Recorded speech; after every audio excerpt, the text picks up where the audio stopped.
things I've noticed though about Kyle is he has become a real student in an area, and is really mastering the art of both interviewing and understanding the various dynamics around real estate investing. And so we were having a conversation about this event, and he is always willing to share. He's very generous. He does these national conference calls all the time. He said, how can I help? He said, I think what would be really cool for people to hear is what you've been learning as you've been interviewing these top performing real estate investors from around the country. And so he said, absolutely. He's put together a presentation for you today. So let's give a warm welcome, round of applause to Kyle Malnati from Colorado. Thank you, Brandon. What I've noticed, and Brandon introed this, that from talking to clients, both in my podcast on YouTube, which I've been doing for about 2 years, interviewing someone about how they're successful in the industry, how they got started, things that they see, different trends within the neighborhoods they work in, but also just over the last 12 years of being a commercial realtor, I've sat kneecap to kneecap with a lot of really successful investors, and I'm wondering what makes them tick. And it's interesting because even though they're coming from different circumstances, different races, different religions, different creeds, different backgrounds, they couldn't be more different. It's actually really hard to nail down, like, here's the perfect investor. But these attributes, these traits continue to come up time and time again. And what I have found is that by observing these individuals that invest in real estate, and these are private capital individuals, that means they're investing their own money. So by observing these people, I've realized that there's some pretty common traits that come along. Trait number one, they are bold. Now, I don't drive a lot in DC, but I've observed this week that I have to be bold as heck to drive around the Beltway.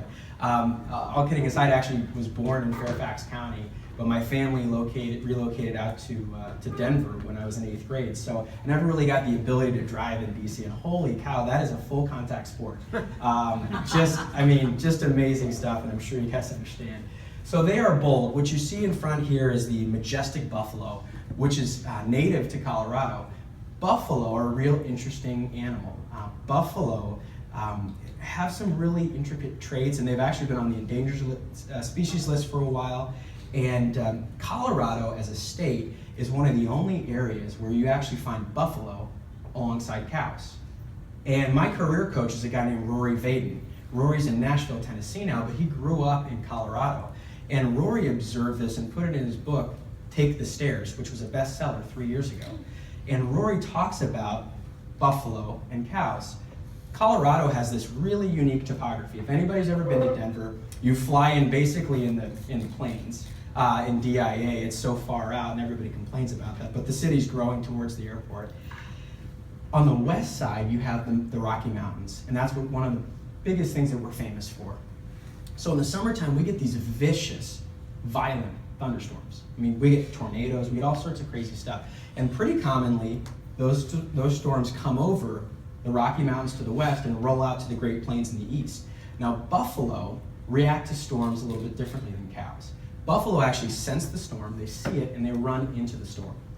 Now, this temporarily forces pain before they should be feeling pain. But what they do is they actually run through the storm so quickly that they actually minimize their amount of time in the storm. Cows do the exact opposite. We all know cows are not that smart. Even in DC, I'm sure you've been out there and seen cows, cow tipping, you hear about people making fun of cows. So cows kind of sit there and they say, I'm gonna run away from the storm.